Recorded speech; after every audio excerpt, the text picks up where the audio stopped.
नमस्कार, आप लोग का फाना में स्वागत है। यहाँ पर देखेंगे यूपी बीएड एंट्रेंस एग्जाम 2021 के लिए समान ज्ञान के प्रैक्टिस सेट 5 को टेस्ट सीरीज चल रही है आपकी 50 क्वेश्चंस के। तो यहाँ पे 50 क्वेश्चंस के आपके 4 पार्ट हो चुके हैं। तो प्रैक्टिस सेट 4 आपके कंप्लीट हो चुके हैं। 5th पार्ट आपका है जिसमें हम 50 क्वेश्चन देखते हैं।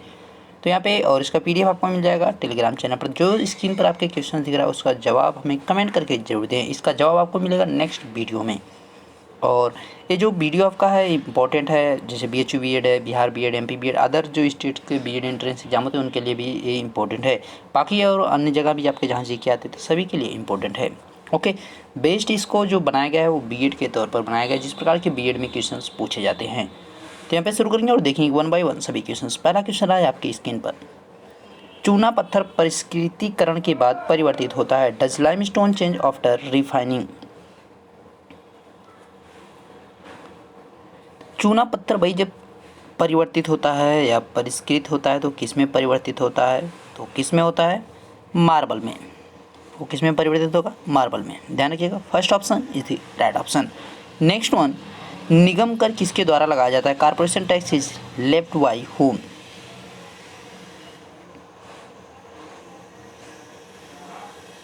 तो भाई कौन चार्ज करता है, कौन इसको लगाता है? राइट आंसर क्या हो जाएगा? केंद्र सरकार। ध्यान रखिएगा, केंद्र सरकार। ठीक है। नेक्स्ट वन, विश्व में खनिज तेल का सबसे बड़ा उत्पादक देश कौन सा है? Which country is the largest producer of the mineral oil in the world. देखिए एक चीज़ ध्यान रखिएगा, ये रैंकिंग आपकी चेंज होती रहती है। तो अभी करंट में जो आपका है उसको आपको बताना है। आप जब एग्जाम देने जाएंगे तो उस समय के करंट को आपको देख के जाना है, इसका ध्यान रखिएगा। ठीक है। जो रैंक वाली चीज़ें होती है, जैसे कि आपका यहाँ पे कुछ चीज़ें होती हैं कि आपका नए नए जो है आपके इंडेक्स आते हैं, तो उनको भी आपको सूचकांक जिन्हें कहा जाता है, तो वो भी आपके परिवर्तित होते रहते हैं। उन सब चीज़ों को आपको ध्यान में रखना है। ठीक है। और जो नियुक्तियाँ होती है वो सब भी आपको ध्यान में रखे हुए जाना है, क्योंकि अपडेट होकर जाना है वो सब चीज़ें, क्योंकि वो बदलने वाली हैं। तो यहाँ पे खनिज तेल के जो सबसे बड़ा उत्पादक देश है, which country is the largest producer of the mineral oil in the world. तो कौन है? सऊदी अरब। करंट में जो आपका कौन है? सऊदी अरब। ध्यान रखिएगा, सऊदी अरब। सऊदी अरब हो गया, और रसिया हो गया, चाइना हो गया, अमेरिका, ये सब जो है आपके इस समय जो है खनिज तेल के उत्पादक देश हैं। नेक्स्ट वन, निम्न में से किस अंतर्राष्ट्रीय संस्था की स्थापना ब्रेटन वुड्स सम्मेलन के परिणाम स्वरूप हुई? Which of the following international organisation was established as the result of the Bretton Woods conference. तो यहाँ पे ब्रेटन वुड्स सम्मेलन की बात किया 1944 1945 के अंतर्गत इसको जो है यहाँ पे उसी के आसपास जो है किया गया। तो उसी के आसपास जो इसमें जिसका भी आपका यहाँ पे हुआ होगा, बाकी तो आपका ICG का भी आपका आस पास में हुआ, लेकिन आपका जो यहाँ पे सबसे इससे जो जिसकी स्थापना की गई ब्रेटन वुड्स सम्मेलन से किसकी गई? IMF की। अंतर्राष्ट्रीय मौद्रिक नीति की बात की जा रही है। अंतर्राष्ट्रीय मौद्रिक नीति IMF का जो हेडक्वार्टर है, मुख्यालय कहाँ पे? वाशिंगटन DC में। ये भी आपको ध्यान रखना है। ठीक है। ADB की बात की जाए, एशियन डेवलपमेंट बैंक, तो इसका भी आपको ध्यान रखना है कि एशियन विकास बैंक का फिलीपींस मनीला में। यूनेस्को का मुख्यालय कहाँ पे? उसको ध्यान रखना है। अंतर्राष्ट्रीय जो आपका न्यायालय है उसका भी आपको मुख्यालय ध्यान रखना है कि कहाँ पर है। यूनेस्को का फुल फॉर्म भी आपको ध्यान रखना है। ठीक है। Next one, golden handshake scheme किससे संबंधित है? What is the golden handshake scheme related to?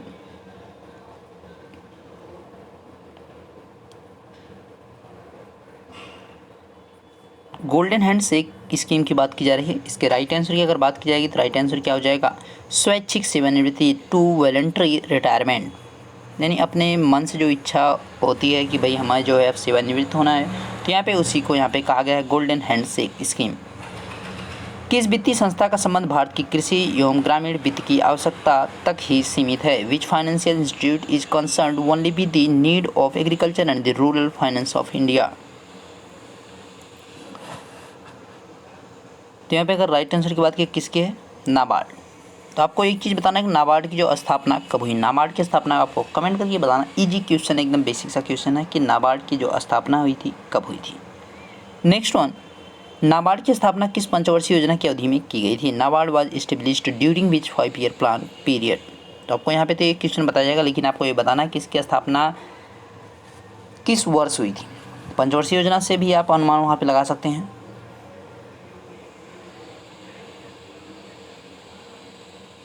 तो यहाँ पे कौन सी पंचवर्षीय योजना में की गई थी इसकी स्थापना? 6th, छठी पंचवर्षीय योजना में किया गया था। ठीक है। 6th 5-year प्लान जो था उसमें जो है इसकी किसके नाबार्ड की स्थापना की गई थी? National agriculture board of rural development की बात यहाँ पे की जा रही है। ठीक है। औद्योगिक क्रांति सर्वप्रथम किस देश में हुई थी? In which country did the industrial revolution first take place? औद्योगिक क्रांति से यहाँ पे तात्पर्य है जैसे कि आपका कल कारखानों की बात की जा रही है, इन सब चीज़ों की बात की जा रही है, जो इंडस्ट्रीज हैं उनकी बात की जा रही है। सबसे पहले जो कहाँ पे इसकी जो है शुरुआत हुई, बहुत अधिक मात्रा में उस पर ज़्यादा लोगों ने फोकस किया, जोर ज़्यादा दिया, तो कहाँ पे शुरू किया गया? इंग्लैंड में। ध्यान रखिए कहाँ पे? इंग्लैंड में। सबसे पहले औद्योगिक क्रांति इंग्लैंड में हुई थी। करेंसी और फाइनेंस पर वार्षिक रिपोर्ट का प्रकाशन किसके द्वारा किया जाता है? Who publishes the annual report on currency and the finance?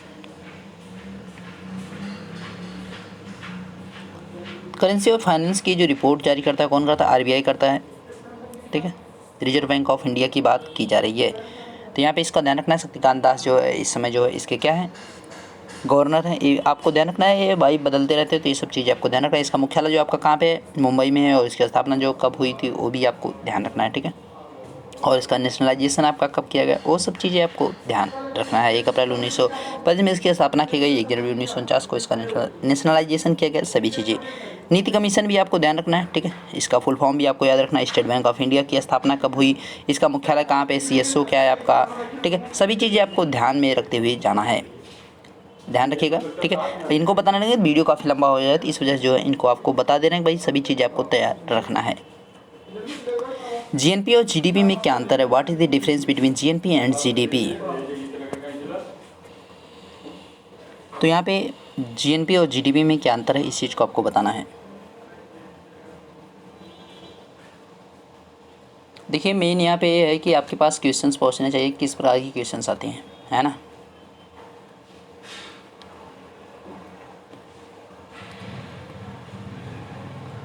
तो यहाँ पे अगर बात करें जीएनपी और जीडीपी में क्या अंतर है, तो विदेशी सुधार से यहाँ पे फॉरेन नेट इनकम से बात यहाँ पे की जा रही है। ठीक है। जो बाहर से आपकी आ जाती है देश में, उसकी बात यहाँ पे की जा रही है। हिंदू वृद्धि दर किस वृद्धि दर से संबंधित है? Hindu growth rate is related to which growth rate? यहाँ पे हिंदू वृद्धि दर जो है वो किसकी वृद्धि दर से होता है? राष्ट्रीय आय वृद्धि दर से होता है। ध्यान रखिएगा, राष्ट्रीय आय वृद्धि दर, यानी D option is the right option. National income growth rate से रिलेट कौन करता है? हिंदू वृद्धि दर। ग्रामीण महिलाओं को आर्थिक सुरक्षा प्रदान करने के लिए एवं उनमें बचत की प्रवृत्ति को प्रोत्साहन देने के लिए महिला समृद्धि योजना कब प्रारंभ की गई थी? When was the Mahila Samriddhi Yojana started to provide economic security to rural women and to encourage the tendency of saving in them? What is the 12th right answer? 12वें की अगर राइट आंसर की बात किया, यहाँ पे महिला समृद्धि योजना की बात की जा रही है। इसकी प्रारंभ कब किया गया था? इसकी शुरुआत कब की गई थी? इसकी शुरुआत जो की गई थी 2 अक्टूबर 1993 को। इसकी शुरुआत किस लिए की गई थी? कि ग्रामीण महिला जो थी उनकी आर्थिक सुरक्षा प्रदान करने के लिए और उनमें जो है बचत की प्रवृत्ति को प्रोत्साहन देने के लिए महिलाएं जो है अपने पैसे को जो भी उनके पास रहे उसको बचाने की कोशिश करें। ठीक है। भारत का दक्षिणतम स्थान इंदिरा पॉइंट किस राज्य या केंद्र शासित राज्य में स्थित है? इन विच स्टेट यूनियन टेरिटरी, देखिए स्टेट और union territory state is Indian southern most point Indira point located?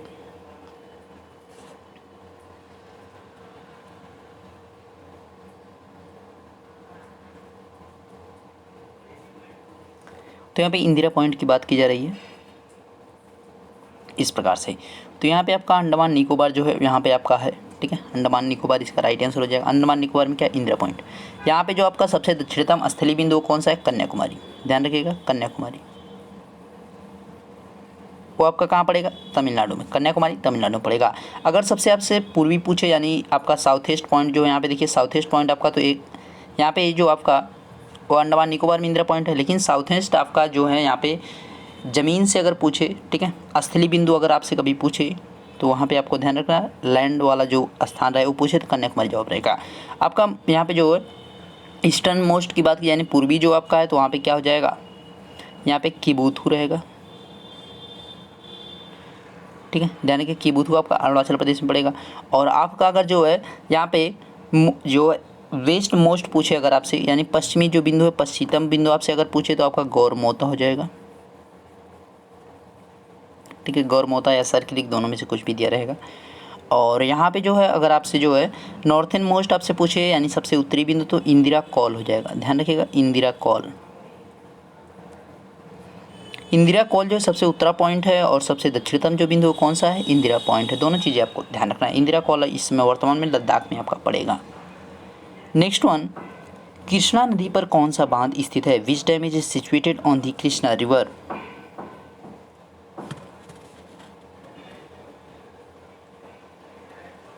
तो कृष्णा किस पर है, सॉरी कृष्णा नदी पर कौन सा है, तो नागार्जुन, ध्यान रखिएगा नागार्जुन बांध, ठीक है। और सरदार सरोवर की बात अगर की जाए तो सरदार सरोवर जो है नर्मदा पर है,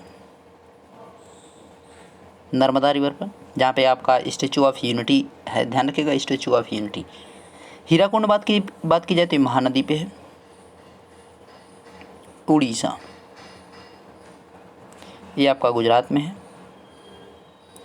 ये आपका कर्नाटक में। सभी चीज़ें आपको ध्यान रखना है। नेक्स्ट वन, सेकाको द्वीप के स्वामित्व पर किन दो देशों के बीच विवाद है, between which two countries there is a dispute over the ownership of Senkaku land. Island की बात की जा रही है यहाँ पे। तो शिकाकू द्वीप यहाँ पे आपका प्रशांत महासागर में स्थित है, चाइना के और जापान के यहाँ पे बिटवीन में जो यहाँ पे क्या चल रहा है, ओनरशिप के लिए यानी स्वामित्व के लिए दोनों देशों के बीच में विवाद रहता है। ब्राज़ील स्थित अमेजॉन बेसिन के वन क्या कहलाते हैं, what are the forest of the Amazon basin in Brazil called. ये तो सभी को पता होगा, तो उनको क्या कहा जाता है, सिल्वास वन कहा जाता है, ध्यान रखिएगा। और यहीं पर ही जो है आपका ये कहाँ पे पाया जाता है, दक्षिण अमेरिका में है, यानी साउथ अमेरिका जो आपका कॉन्टिनेंटल है, महाद्वीप है। साउथ अमेरिका कॉन्टिनेंटल में ही जो है आपकी विश्व की जो यहाँ पे सेकेंड लार्जेस्ट रिवर आपका कौन से, अमेजॉन रिवर है, जहाँ पे अमेजॉन जंगल है उसी में आपका क्या है, अमेजॉन रिवर भी है, ध्यान रखिएगा। कौन सी देशांतर रेखा भारत की मानक समय रेखा से संबंधित है, which longitude line is related to the standard time line of India. देशांतर रेखा की बात की जा रही है यहाँ पे।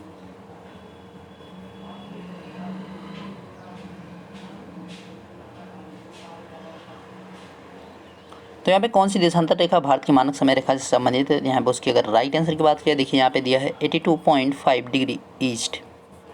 यहाँ पे ईस्ट आपका राइट आंसर होगा, इसमें देखिए डब्ल्यू लगा है यानी ये वेस्ट है, तो ये आपका राइट आंसर नहीं होगा, ध्यान रखिएगा, इसको देखकर कीजिएगा राइट आंसर। अगर आपसे कभी पूछे कि भारत की जो मानक समय रेखा अंतर्राष्ट्रीय मानक समय रेखा से कितनी आगे है, तो आपका जवाब क्या हो जाएगा, 5.30 आवर, यानी 5 घंटे 30 मिनट जो आपकी भारत की जो मानक समय रेखा हो किससे आगे है, अंतर्राष्ट्रीय जो मानक समय रेखा उससे आगे। अंतर्राष्ट्रीय मानक समय रेखा कहाँ से पास करती है, ब्रिटेन के लंदन से ग्रीनविच मीन नामक स्थान से पास करती है, ध्यान रखिएगा इस चीज़ को भी आप, ठीक है।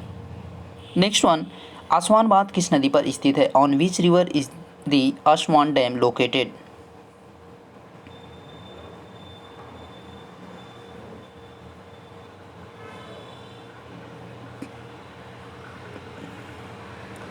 तो आसवान डैम की अगर बात की जाए तो कहाँ पे है,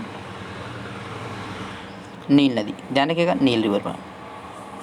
अच्छा, इसमें थोड़ा सा जो है पीछे क्वेश्चन में कमेंट किए थे स्टूडेंट, तो उसको देखिए थोड़ा सा बता दूं। यहाँ पे जो आपका जैसे ऐसे इस प्रकार से ग्लोब आपका रहता है, जो उत्तर से दक्षिण को इस प्रकार से लाइनिंग जो आपके ग्लोब पे दिखेंगी, इनको आप क्या कहेंगे, लॉन्गिट्यूड, यानी देशांतर रेखा। और जो आपका इस प्रकार से रहेंगी उत्तर से दक्षिण को रहेंगी, उनको आप क्या कहेंगे, अक्षांश कहेंगे, उनको लैटिट्यूड कहेंगे, ध्यान रखिएगा, इनको क्या कहेंगे, अक्षांश कहेंगे, इनको लैटिट्यूड कहेंगे, ठीक है। इन चीज़ों को आपको ध्यान रखना है। और नेक्स्ट क्वेश्चन, भारत में अंतर्राष्ट्रीय महत्व का मुक्त व्यापार बंदरगाह है, which is the free trade port of the international importance in India. आपसे इसी क्वेश्चन को कह सकता है कौन निम्नलिखित में से कौन सा जो है एक ज्वारी पत्तन बंदरगाह है, तो आपको ध्यान रखना है ज्वारी पत्तन बंदरगाह और मुक्त व्यापार बंदरगाह जो कौन सा, एक ही आपका कांडला है। नैनवा सेवा की बात की जाए, आपका कहाँ पे पड़ता है, महाराष्ट्र में है, ये भी बंदरगाह। कांडला आपका गुजरात में पड़ेगा, मुंबई तो मुंबई, चेन्नई तो आपका तमिलनाडु में, मुंबई आपका महाराष्ट्र हो जाएगा, ठीक है। नासिक किस नदी के तट पर स्थित है, Nashik is situated on the bank of which river. तो नासिक की बात की जा रही, नासिक किस नदी के तट पर है, गोदावरी, ध्यान रखिएगा गोदावरी के तट पर कौन है, नासिक। नेक्स्ट वन, जब दिल्ली दरबार में महारानी विक्टोरिया को केसर हिंद की उपाधि से सुशोभित किया गया था, इस समय भारत का वायसराय कौन था? When Queen Victoria was decorated with the title Kesar Hind in the Delhi court, who was the viceroy of India at this time? तो वायसराय आपसे पूछा जा रहा है, तो उस समय वायसराय कौन था? लॉर्ड लिटन था, ध्यान रखिएगा, लॉर्ड लिटन। नेक्स्ट वन, किस स्वतंत्रता सेनानी को अलीपुर सेंट्रल जेल में 1908 ईस्वी में फांसी दी गई थी? Which freedom fighter was hanged in Alipore central jail in 1908 AD?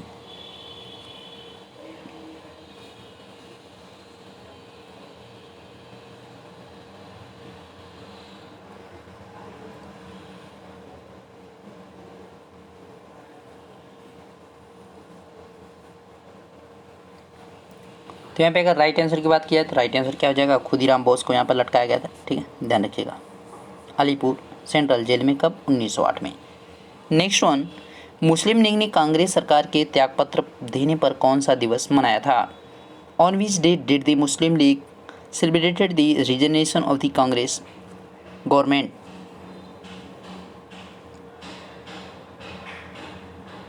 यहाँ पे 22 दिसंबर 1937 की बात की जा रही है। इस समय की बात की, 22 दिसंबर 1937 की बात की। मुस्लिम लीग ने कांग्रेस सरकार के त्यागपत्र देने पर कौन सा दिवस मनाया था? तो मुक्ति दिवस के तौर पर मनाया गया था, ध्यान रखिएगा, मुक्ति दिवस, liberation day. Next one, BD Savarkar को किस केस के षड्यंत्र में गया था? अच्छा, फंसाया गया था। ठीक है, किस केस के षड्यंत्र में फंसाया गया था? यहाँ पे फंसाया गया था रहेगा, यहाँ पे फंसाया गया था, कंस्पायर्ड। तो उनको किस केस में फंसाया गया था? In which case was BD Savarkar conspired? तो बीडी सावरकर को जो है नासिक षड्यंत्र केस के बारे में यहाँ पे उसमें फंसाया गया था, ध्यान रखिएगा। ठीक है, जब उन्हें कुछ मौका नहीं मिला तो इन्हें जो है नासिक षड्यंत्र केस में डाल दिया गया था, जबकि ये इससे कुछ भी इनका रिलेशन नहीं था। ब्रिटिश संसद के किस अधिनियम के अंतर्गत महारानी विक्टोरिया ने भारत की सामग्री की उपाधि ग्रहण की थी? भारत की सामग्री की बात की जा रही है। Under which act of the British parliament queen Victoria assume the title of the empress of India?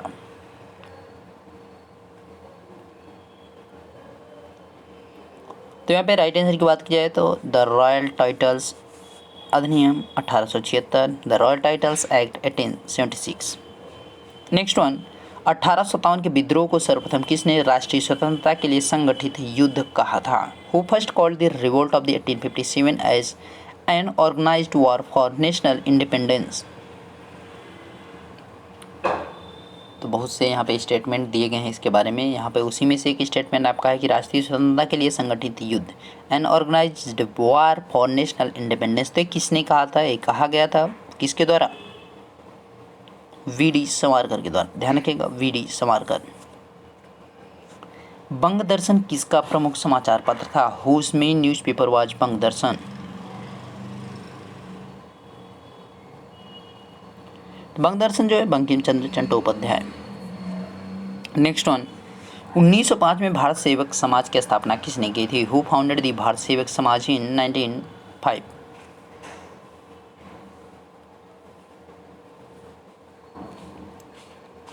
तो 28 के राइट आंसर की अगर बात की जाए तो किसने किया था भारत सेवक समाज की स्थापना? गोपाल कृष्ण गोखले। 1905 में ही आपका क्या हुआ था? बंग भंग आंदोलन। ये भी ध्यान रखना है, बंग भंग आंदोलन।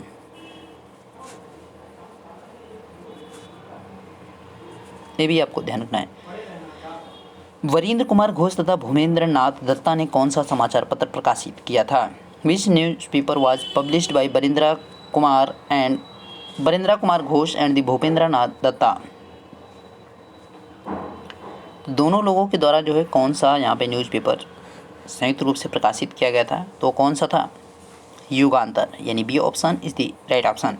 नेक्स्ट वन, गदर आंदोलन का प्रमुख देश कौन सा था? Which was the main country of the Ghadar movement? San Francisco में इसकी स्थापना की गई थी। तो ये भी आपको ध्यान रखना, लाला हृदय नाथ के द्वारा की गई थी। ठीक है, हरदयाल के नाथ के द्वारा यहाँ पे की गई थी। तो ये कहाँ पे की गई थी? अमेरिका में, San Francisco, America. Next one, किस व्यापारी के मुकदमे के संबंध में महात्मा गांधी 1893 में दक्षिण अफ्रीका गए थे। Mahatma Gandhi went to South Africa in 1893 in connection with the case of which merchant.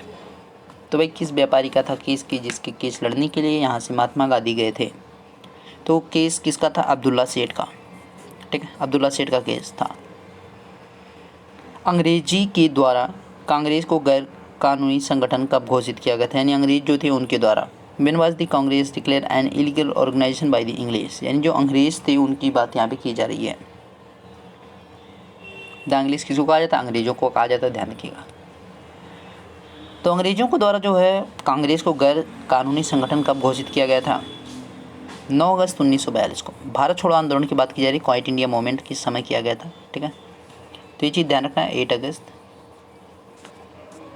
8 अगस्त आपका 1942 को आपका जब यहाँ पे भारत छोड़ो आंदोलन क्विट इंडिया मूवमेंट हुआ, उसमें जो है कुछ प्रमुख जो यहाँ पे क्रांतिकारी थे उनको जो है यहाँ पर कैद करने के बाद, उनको जो है कैप्चर करने के बाद इसको जो है यहाँ पे गैर कानूनी संगठन घोषित कर दिया गया था।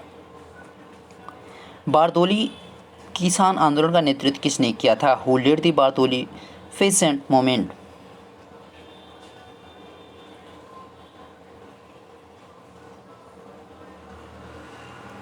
तो बारदोली किसान आंदोलन का नेतृत्व किसने किया था? सरदार वल्लभ भाई पटेल ने।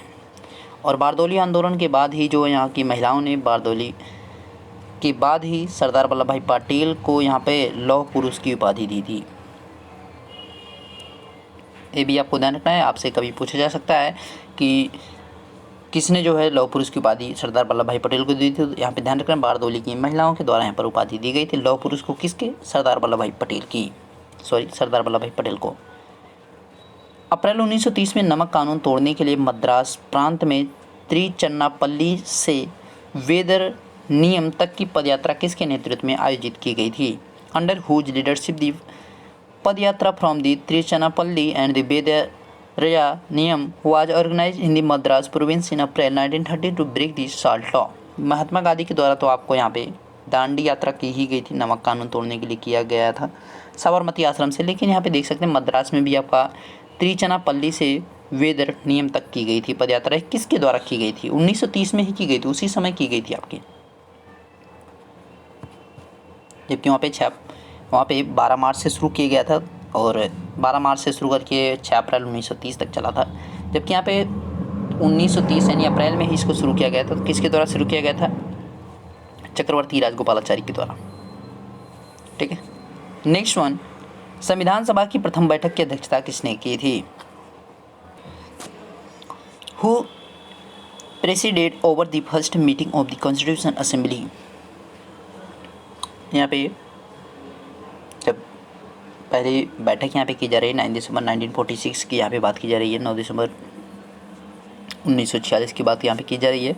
तो इसकी जो बैठक सबसे पहले की गई थी तो उस समय अध्यक्ष नहीं चुना गया था, तो अस्थायी अध्यक्ष के तौर पर, ठीक है, एक टेम्प्रोरी जो है प्रेसिडेंट बनाया गया था। किसको? सच्चिदानंद सिन्हा को। और 2 दिन बाद ही जो है 11 दिसंबर 1946, 2 दिन बाद यहाँ पर एक प्रेसिडेंट बनाया गया। किसको? राजेंद्र प्रसाद को। ध्यान रखिए, राजेंद्र प्रसाद को जो अस्थायी अध्यक्ष यानी परमानेंट जो है यहाँ पे प्रेसिडेंट किसको बनाया गया? राजेंद्र प्रसाद को। कब बनाया गया? 11 दिसंबर 1946 को। तो आपसे सीधे पूछ सकता है कि संविधान सभा के अस्थायी अध्यक्ष कौन थे? सच्चिदानंद सिन्हा। अस्थायी अध्यक्ष कौन थे? यहाँ पे राजेंद्र प्रसाद। और यहाँ पे उसके बाद 2 दिन और बाद जो है यहाँ पे 13 दिसंबर 1946 को जो है, तो यहाँ पे जो है प्रस्ताव, यहाँ पे जो संविधान प्रस्ताव था उसको लाया गया। किसके द्वारा? ठीक है, प्रस्तावना यहाँ पे जो लाई गई थी वो किसके द्वारा? जवाहरलाल नेहरू के द्वारा लाई गई थी। ये भी आपको ध्यान रखना है, ठीक है। और वी एन राव जो थे उनको क्या बनाया गया था? संवैधानिक सलाहकार के तौर पर चुना गया था वी एन राव को। कैबिनेट मिशन योजना 1946 के अनुसार जुलाई 1946 में चुनाव किसका निर्माण कराने के लिए हुए थे? According to the cabinet mission plan 1946 election were held in July 1946 for the construction of, किसके कंस्ट्रक्शन के लिए यानी किसके निर्माण के लिए इसका जो है यहाँ पे चुनाव कराया गया था? जुलाई में कराया गया था। तो जुलाई में जो चुनाव कराया गया था वो इसलिए कराया गया था कि भाई कॉन्स्टिट्यूशन असेंबली यानी एक संविधान सभा बनाने के लिए, संविधान नहीं बनाने के लिए, केवल संविधान सभा भी बनाने के लिए किया गया था। क्योंकि जब संविधान सभा होगी तो उसी के अनुसार जो है यहाँ पे जैसे संविधान सभा कहेगी उसी के अनुसार जो आपका क्या होगा? संविधान का निर्माण किया जाएगा। तो यहाँ पे संविधान सभा बनाने के लिए यहाँ पे किया गया था। उसकी जो पहली बैठक अभी जस्ट आपने देखा है कि पहली बैठक जो है आपकी कब हुई थी? तो 9 दिसंबर 1946 को हुई थी। अगर आपसे कभी पूछे कि संविधान सभा की अंतिम बैठक कब हुई तो आपका जवाब रहेगा 24 जनवरी 1950। ध्यान रखिएगा, ये संविधान सभा की जो है लास्ट बैठक थी। ठीक है, आत्मीय सभा की स्थापना किसने की थी? हु फाउंडेड दी आत्मीय सभा?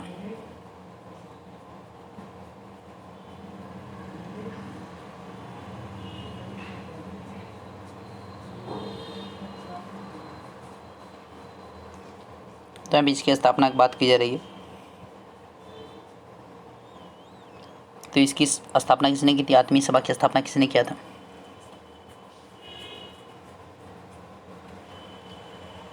तो राजा राम मोहन राय के द्वारा किया गया था। ठीक है, ध्यान रखिएगा, राजा राम मोहन राय। ठीक है, नेक्स्ट वन,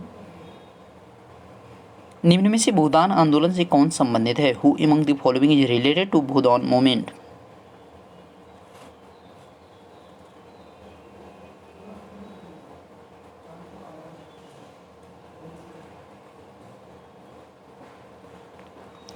तो भूदान आंदोलन से कौन संबंधित है? Vinoba Bhave. D option is the right option.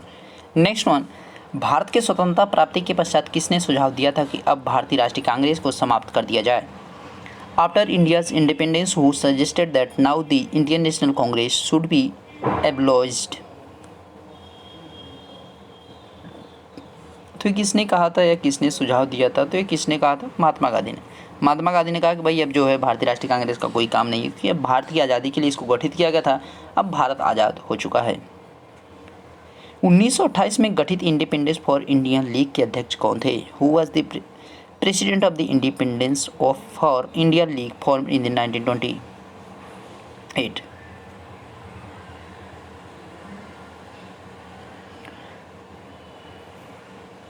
रास बिहारी बोस और यहाँ पे जवाहरलाल नेहरू के द्वारा इसकी स्थापना की गई, लेकिन इसके जो अध्यक्ष बनाए गए थे, कौन बनाए गए थे? श्रीनिवास अयंगर को बनाया गया था। ध्यान रखिएगा, श्रीनिवास अयंगर जो इसके क्या थे? अध्यक्ष थे।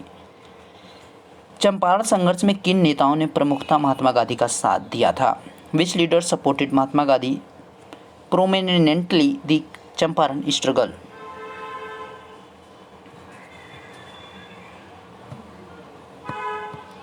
तो यहाँ पे किन ने साथ दिया था? तो डॉक्टर राजेंद्र प्रसाद एक थे, दूसरे कौन थे? अनुग्रह नारायण सिंह, यानी डी ऑप्शन यहाँ पे सही हो जाएगा। नेक्स्ट वन, भारत रत्न 2019 से कितने महापुरुषों को सम्मानित किया गया था? How many great man were honoured with the Bharat Ratna 2019?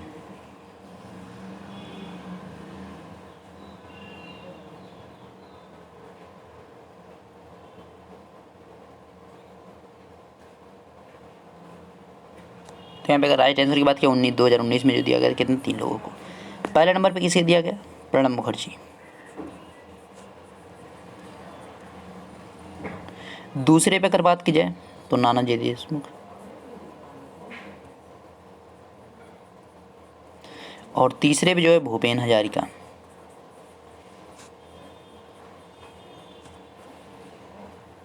ठीक है, ध्यान रखिएगा, प्रणब मुखर्जी आपके राजनीतिज्ञ हैं, नानाजी देशमुख जो संगीतज्ञ है, भूपेन हजारिका जो है समाज सेवी हैं।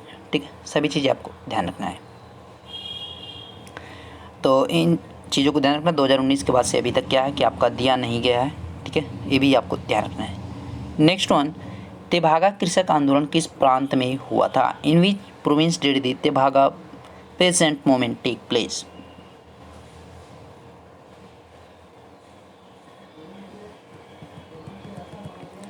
तेभागा कृषक आंदोलन की बात की जाए तो कहाँ पे हुआ था? बंगाल में। ठीक है, तेभागा जो है काफ़ी फेमस आपका कृषक आंदोलन कहाँ पे हुआ था? बंगाल में। नेक्स्ट वन, मुस्लिम लीग के द्वारा कौन से मुस्लिम लीग अधिवेशन में भारत विभाजन की मांग की थी? In which Muslim League session the partition of India was demanded by the Muslim League? तो यहाँ पे कौन से यहाँ पे अधिवेशन में किया गया था? लाहौर अधिवेशन में 1940। ध्यान रखिए 1940 में यहाँ पे लाहौर अधिवेशन में मुस्लिम लीग के द्वारा भारत विभाजन यानी पाकिस्तान की मांग की गई थी। ध्यान रखिएगा, पाकिस्तान, पाकिस्तान शब्द जो है रहमत अली के द्वारा दिया गया था, Rahmat Ali. Next one, Lord Hardinge पर किस क्रांतिकारी ने बम फेंका था? Which revolutionary threw a bomb on Lord Hardinge? तो बम भाई किसने फेंका था? रास बिहारी बोस ने। ठीक है, ध्यान रखिए, लॉर्ड हार्डिंग पर किसने बम फेंका? रास बिहारी बोस ने। प्रथम विश्व युद्ध में सैनिक विप्लव की तैयारी की सूचना अंग्रेजों को देने वाला देशद्रोही कौन था? Who was the traitor who give information to the British about the preparation for the military uprising in the first world war? यहाँ पे जो है विप्लव का मतलब है कि जो वहाँ पे उनके द्वारा सैनिक विद्रोह जो किया जाने वाला था उसकी बात यहाँ पे की जा रही है। उसकी जानकारी जो दे दी गई थी सैनिक अंग्रेज़ों को, वो किसने दिया था? वो दिया था किसने? कृपाल सिंह ने। कृपाल सिंह ने जो है यहाँ पे ये चीज़ अंग्रेज़ों को बता दी कि भाई जो सैनिक है वो विद्रोह करने वाले हैं अंदर अंदर में ही। जो यहाँ पे प्रथम विश्व युद्ध के लिए जाने वाले सैनिक हैं उनकी बात की जा रही है। निम्न में से किस IIT संस्थान ने एक पोर्टेबल इको फ्रेंडली इलेक्ट्रॉनिक शमशान प्रणाली विकसित की है? करंट का क्वेश्चन है। Which of the following IIT institute has developed a portable eco friendly electric cremation system? यहाँ पे IIT संस्थान ने पोर्टेबल इको फ्रेंडली इलेक्ट्रिक शमशान बनाया। इसमें है क्या इसकी खासियत कि भाई इसमें जब लकड़ी को जलाया जाता है तो भी आपका क्या होता है? धुआं नहीं होता है। ठीक है, बहुत अच्छी चीज़ है। तो एक किसके द्वारा बनाया, किस IIT संस्थान ने बनाया है? यहाँ पे बात की जाए IIT रोपड़ के द्वारा इसको बनाया गया है। ध्यान रखिएगा, बहुत अच्छा यहाँ पे ये जो है आपका इलेक्ट्रिक शमशान बनाया गया है जिसमें जो लकड़ी का ही यूज किया जाता है, लेकिन आपका क्या होता है कि कोई भी धुआं यहाँ पे नहीं निकलता। निम्न में से किसे 2021 के अंतर्राष्ट्रीय अजय स्वर्ण पदक से सम्मानित किया गया है? Who among the following has been awarded the international invisible gold medal for 2021? किसे दिया गया भाई?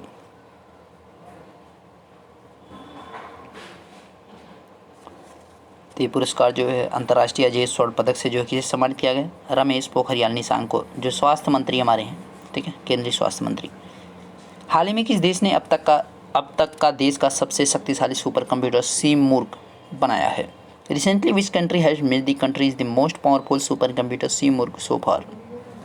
तो किस कंट्री के द्वारा बनाया गया है? अब तक के जो उसके पिछले कंप्यूटर हुआ करते थे सुपर, उससे 100 गुना जो है अधिक पावरफुल है। किस देश के द्वारा बनाया गया? ईरान। ठीक है, ईरान की बात की जाए, ईरान, तेहरान,